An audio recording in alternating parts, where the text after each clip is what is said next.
నమస్తే. నేను మీ జర్నలిస్ట్ వసంత్. దేశంలో ఒకప్పుడు 125 జిల్లాల్లో మావోయిస్టుల ప్రభావం ఉండేది. నక్సల్స్ ప్రభావం ఉండేది. ప్రస్తుతం కేవలం 11 జిల్లాల్లో మాత్రమే ఉంది. ఇక తీవ్రంగా చూస్తే కేవలం 3 జిల్లాల్లో మాత్రమే నక్సల్స్ ప్రభావం కనిపిస్తోంది. మిగిలిన వాళ్ళంతా జనజీవన స్రవంతిలో కలిసిపోయారు.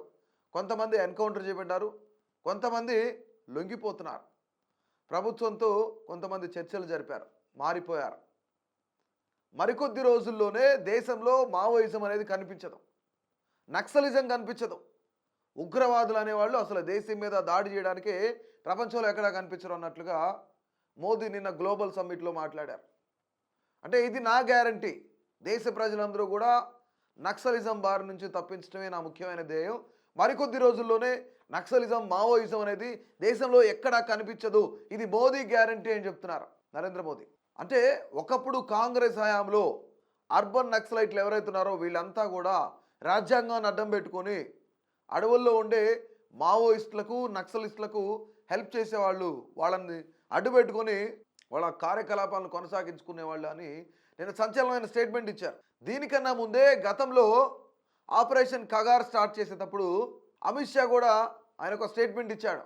మార్చ్ 31, 2026కి దేశంలో మావోయిజం అనేది కనిపించదు, నక్సలైట్ అనేవాళ్ళు ఒక్కళ్ళు కూడా ఉండరు, ప్రజలంతా కూడా ప్రశాంతంగా ఉండొచ్చు అని చెప్పేసి అమిత్ షా కూడా ఒక సంచలనమైన స్టేట్మెంట్ ఇచ్చారు. సో దీనికి సంబంధించి మరికొంతమంది ఏమంటున్నారంటే లొంగిపోతుంది, జనజీవన స్రవంతిలో కలిసిపోతుంది కేవలం మావోయిస్టులు మాత్రమే, చంపబడుతుంది కేవలం మావోయిస్టులు మాత్రమే, మావోయిజం కాదు. మావోయిజాన్ని చంపడం వీళ్ళ వల్ల కాదు కదా, ఎవరు వచ్చినా సరే మరొక 10 తరాల వల్ల కూడా కాదు అని చెప్పేసి కొంతమంది లెఫ్టిస్టులు అంటున్నారు. సో పూర్తిగా ఇక్కడ ఏది నిజం ఏంటి అనేది తెలుసుకునే ముందు అసలు ఇప్పటి వరకు ఎంతమంది లొంగిపోయారు, అంటే అమిత్ షా ఎప్పుడైతే స్టేట్మెంట్ ఇచ్చాడో ఆపరేషన్ కగార్ స్టేట్మెంట్, అప్పటి నుంచి ఇప్పటి వరకు మనం ఒకసారి చెక్ చేసుకున్నట్లయితే 2000 మంది నక్సలైట్లు లొంగిపోయారు. మరొక 1800 మంది అరెస్ట్ అయ్యారు. 450 మంది ఎన్కౌంటర్ చేయబడ్డారు. అంటే ఆపరేషన్ కగార్ కానీ లేదంటే దేశవ్యాప్తంగా ఎక్కడైతే మావోయిస్టులు ఎక్కువ సంచరించే ప్రాంతాలు ఏవైతే ఆ ప్రాంతాల్లో ఈ కార్యకలాపాలన్నీ జరిగినాయి. అంటే దాదాపుగా మావోయిస్టులందరూ లొంగిపోయారు అనేది ప్రభుత్వ వాదన. కొంతమంది ఎన్కౌంటర్ చేయబడ్డారు, కొంతమంది అరెస్ట్ కాబడ్డారని చెప్తున్నారు. కానీ మావోయిజాన్ని చంపడమో లేదంటే మావోయిజాన్ని అంతమొందించటమో, నక్సలిజాన్ని అంతమొందించటమో, మావోయిస్ట్ భావజాలాన్ని చంపడం అనేది అంత ఈజీ కాదు. ఇంకొక 10 తరాలు కాదు, ఈ భూమండలం ఉన్నంతకాలం కమ్యూనిజం ఉంటుంది, మావోయిజం ఉంటుంది, నక్సలిజం ఉంటుంది అనేది లెఫ్టిస్టుల వాదన. ఇందులో ఎంత నిజం ఉంది అనేది మీ అంతా కూడా మీ యొక్క అభిప్రాయాన్ని అయితే తప్పకుండా తెలియజేయండి. కొన్ని లెక్కల్లోకి వెళ్తే లాస్ట్ 75 గంటలు దాదాపుగా 3 రోజుల లోపల 303 మంది నక్సలైట్లు సరెండర్ అయ్యారు, మావోయిస్టులు సరెండర్ అయ్యారు. ఇందులో దాదాపుగా ఒక జబల్పూర్ ప్రాంతం నుంచే 208 మంది సరెండర్ అయ్యారు. ఇందులో ఇదంతా ఛత్తీస్గఢ్ ప్రాంతానికి సంబంధించింది. ఇందులో 110 మంది మహిళలు ఉంటే 98 మంది జెంట్స్ ఉన్నారనమాట. ఇక్కడ సుక్మా ఛత్తీస్గఢ్లో 27 మంది లొంగిపోయారు. అండ్ వీటితో పాటు కొంతమంది జనజీవన స్రవంతిలో కలిసిపోయిన వాళ్ళు అరెస్ట్ అవ్వడం కానీ లేదంటే లొంగిపోవడం కానీ లేదంటే వాళ్ళంతటికి వాళ్ళు వచ్చి ప్రభుత్వం దగ్గర లొంగిపోవడం కానీ ఇట్లా కాకుండా దాదాపుగా 61 మంది జనజీవన స్రవంతిలో కలిసిపోయారనేది ఇక్కడ కొన్ని లెక్కలు చెప్తున్నాయి. దీంతోపాటు ఇందులో చాలామంది కేంద్ర కమిటీ సభ్యులుగా ఉన్న మల్లోజు వేణుగోపాలరావు, ఇక్కడ భూపతి అలియాస్ అభయ్ అలియాస్ సోను అనే పేర్లు కలిగి ఉన్న మల్లోజు వేణుగోపాలరావు, ఇతను తెలంగాణకు చెందిన వ్యక్తే, కేంద్ర కమిటీ సభ్యుడు. అంటే ఇతనిపైన దాదాపుగా 6 కోట్ల రూపాయల రివార్డు ఉంది అనేది ఇక్కడ చెప్తున్నారన్నమాట. ముఖ్యంగా అంటే ఎందుకు మావోయిస్టులు లొంగిపోతున్నారు, ఎందుకు మావోయిస్టులు బయటకు వచ్చేస్తున్నారు అనేది కూడా మనం ఇందులో మాట్లాడుకుందాం. ముఖ్యంగా కొంతమంది మీద 50 లక్షల రివార్డు ఉంటే మరికొంతమంది మీద 20 లక్షల రివార్డు ఉంది. అంటే వాళ్ళందరికీ వాళ్ళు లొంగిపోతే సెకండరీ లీడర్ లాంటి వాళ్ళు ఎవరైనా లొంగిపోతే దాదాపు ఒక 5 లక్షలు ప్రభుత్వమే, స్వతహాగా లొంగిపోయిన వాళ్ళకి ప్రభుత్వమే 5 లక్షలు ఇస్తుంది. అలాగే కొంతమంది లీడర్స్ ఎవరైతున్నారో, దళ కమాండర్లు ఎవరైతున్నారో వాళ్ళకి దాదాపు 7 లక్షల నుంచి 20 లక్షల వరకు కూడా రివార్డు ఉందన్నమాట. సో వీటితో పాటు ప్రభుత్వం పిఎం ఆవాస్ యోజన కింద ఒక ఇల్లు ఇస్తుంది, వాళ్ళకి హెల్త్ కానీ లేదంటే వాళ్ళ పిల్లల చదువులు కానీ, వీటితో పాటు సెక్యూరిటీ కూడా కల్పిస్తుంది. ఎందుకు సెక్యూరిటీ అంటే మారిపోయారు వీళ్ళంతా, దళానికి సంబంధించిన సీక్రెట్స్ ఓపెన్ చేస్తారేమో, అంటే ఇప్పుడు మల్లోజు వేణుగోపాలరావు అతనికి కేంద్ర కమిటీ సభ్యులు, దేశవ్యాప్తంగా ఎక్కడెక్కడైతే మావోయిస్టులు ఉన్నారో, ఎక్కడెక్కడైతే నక్సల్స్ ఉన్నారో వీళ్ళందరూ వీళ్ళందరి యొక్క సీక్రెట్స్ ఏవైతున్నాయో, వాళ్ళ ఆపరేషన్స్ ఏవైతున్నాయో వీటన్నిటి గురించి చెప్తారేమోనని చెప్పేసి కేంద్ర ప్రభుత్వమే ఇప్పుడు వీళ్ళందరికీ సంబంధించిన సెక్యూరిటీ చూసుకుంటుంది. పీఎం ఆవాస్ యోజన కింద ఇల్లు కట్టిస్తుంది. అంటే ఇప్పుడుండే ప్లేస్ కాకుండా కొత్త ప్లేస్ని వీళ్ళ చదువులు కానీ, వాళ్ళ ఫ్యామిలీస్ కానీ, హెల్త్ కానీ వీటన్నిటికి సంబంధించి ప్రభుత్వం అన్ని నిర్ణయాలు తీసుకుంటుంది. ప్రభుత్వం అన్ని విధాలా సహకరిస్తామని చెప్తుంది.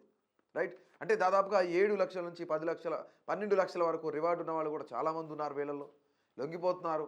అసలు ఎందుకు లొంగిపోతున్నారు? కొన్ని రీజన్స్ మనం చూస్తే ఇప్పుడు ప్రభుత్వం చేపట్టిన ఆపరేషన్ కగార్ కానీ, తర్వాత ఆపరేషన్ గ్రీన్ హంట్ కానీ, తర్వాత ఆపరేషన్ బ్లాక్ ఫారెస్ట్ కానీ, ఈ ఆపరేషన్స్ ఏవైతున్నాయో ఇవి చాలా చాలా ప్రభావితం ఎక్కువగా చేసేవాళ్ళని.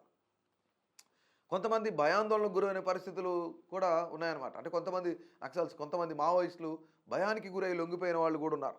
అండ్ వీటితో పాటు ఇక్కడ మనం ఒకసారి చూసుకుంటే ప్రజల్లో వీళ్ళపైన విశ్వాసం తగ్గిపోవడానికి కొంతమంది కేంద్ర ప్రభుత్వం ఏం చెప్తుందంటే, రాష్ట్ర ప్రభుత్వం కానీ కేంద్ర ప్రభుత్వం కానీ ఆ యొక్క నక్సల్స్ ప్రభావిత ప్రాంతాలు ఏవైతున్నాయి వాటన్నిటిని డెవలప్ చేసి ప్రజలు వాళ్ళకి హెల్ప్ చేయకుండా, వాళ్ళకి ఇన్ఫర్మేషన్ ఇవ్వకుండా ప్రభుత్వం అభివృద్ధి దిశగా పయనిస్తుంది అనేది ఒక వాదన నడుస్తుంది, ఒక చర్చ జరుగుతుంది. రైట్.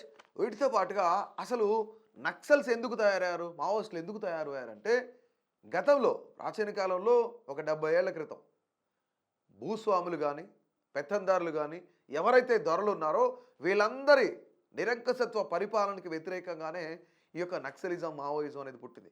ప్రజలను పట్టి పీడిస్తున్న భూస్వాములు ఎవరైతే ఉన్నారో, పెత్తందారులు ఎవరైతే ఉన్నారో, దొరలు ఎవరైతే ఉన్నారో, ఆడబిడ్డలను చెరుస్తున్న వాళ్ళు కానీ, పండించిన పంటను ఎత్తుకెళ్ళిపోయే వాళ్ళు కానీ, అన్యాయంగా అక్రమంగా వీళ్ళ కాళ్ళ కింద నలిగిపోతున్న పేద ప్రజలను, బడుగు బలహీన వర్గాలను కాపాడడానికి ఈ మావోయిజం అనేది పుట్టింది. అయితే ఇప్పుడు భూస్వాములు ఎవరూ లేరు, దొరలు ఎవరు లేరు, అంతా గవర్నమెంట్ సిస్టమాటిక్గా నడుస్తుంది కాబట్టి కొంత వీళ్ళ యొక్క యాక్షన్ ప్లాన్ కూడా తగ్గిపోయింది. కొంతవరకు మావోయిస్టుల యాక్షన్ ప్లాన్ తగ్గిపోవడం వల్లనే ఈ యొక్క ఏదైతే ఆపరేషన్స్ ఏవైతున్నాయో, ఈ దళాలు ఏవైతున్నాయో క్రమక్రమంగా నిదానంగా ఇవన్నీ తగ్గిపోతున్నాయి. అంటే వాళ్ళకి పెద్దగా పని కూడా లేదు. ఇప్పుడు పలానా వ్యక్తి ఎక్స్ అనే వ్యక్తి ఎవరైతే ఉన్నారో ఆ వ్యక్తి ప్రజలను పట్టి పీడిస్తున్న దొర అనుకోండి, పెత్తందారు అనుకోండి, భూస్వామి అనుకోండి, ఇలాంటి వాళ్ళందరూ కూడా నక్సలైట్లు ఎప్పుడో చంపేశారు వీళ్ళందరినీ. సో అలాంటి వాళ్ళు అంతరించిపోవడం వల్ల నక్సల్స్ ప్రభావితం కూడా పెద్దగా లేనట్లు కనిపిస్తుంది. ఇక ముఖ్యంగా చూడాలంటే కొంత ప్రభుత్వాల తరఫు నుంచి న్యూ టెక్నిక్స్, ఎగ్జాంపుల్గా డ్రోన్ కెమెరాస్ కానీ ఇలాంటివన్నీ తీసుకొచ్చి ఎక్కడైతే నక్సల్స్ సరౌండర్ అయ్యారో ఆ సరౌండింగ్స్లో వాళ్ళు ఎంతమంది ఉన్నారు, ఏంటి వాళ్ళ ఆపరేషన్స్ ఏంటి, వాట్ ఈజ్ వాట్ అంటే పూర్తిగా డెప్త్గా తెలుసుకోపోయినా కొంతవరకు నక్సల్స్ ఎంతమంది అక్కడ ఉన్నారు, ఎవరెవరు ఉన్నారు అనేది చాలా చాలా ముఖ్యంగా కనిపిస్తుంది, తెలుసుకోగలుగుతున్నారు. లైక్ ఆపరేషన్ కగార్ అదేవిధంగా వాళ్ళు అంతా చేశారనమాట. దీంతో పాటుగా చాలా పెద్ద మంది లీడర్స్ ఎవరైతున్నారు వాళ్ళంతా లొంగిపోవడానికి కొన్ని ఏవైతే ఇందాక మనం మాట్లాడుకున్నాం రివార్డ్స్ ఏవైతున్నాయో ఆ రివార్డ్స్ అన్నీ వస్తాయి, కొంత వాటితో బ్రతకొచ్చు. అండ్ ఇంకొకటి సెంట్రల్ గవర్నమెంట్ కూడా వాళ్ళపైన రివార్డ్స్ ప్రకటించడంతో కొంతమంది భయాందోళనకు గురవుతున్నారు. అంటే ఎప్పుడు ఎటువైపు నుంచి ఎవరు ఇన్ఫర్మేషన్ ఇస్తారో, అంటే కేవలం ఇక్కడ ఉద్యమానికి ఇంపార్టెన్స్ ఇచ్చేవాళ్ళు ఉంటారు, బట్ వీళ్ళతో పాటు డబ్బుకు ఆశపడేవాళ్ళు కూడా ఉంటారు. ఫర్ ఎగ్జాంపుల్ అతని యొక్క సీక్రెట్స్ కానీ అతని గురించి కానీ చెప్పేశారనుకో డబ్బుకు ఆశపడి.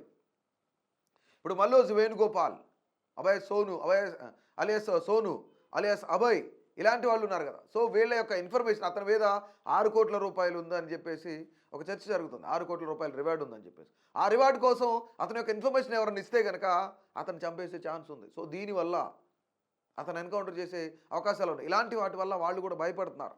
అండ్ ఇంకొకటి ఏంటంటే దీంతోపాటు కొన్ని ఏరియాలో డెవలప్మెంట్ అనేది చాలా ఫాస్ట్గా చేస్తూ ఉన్నారు.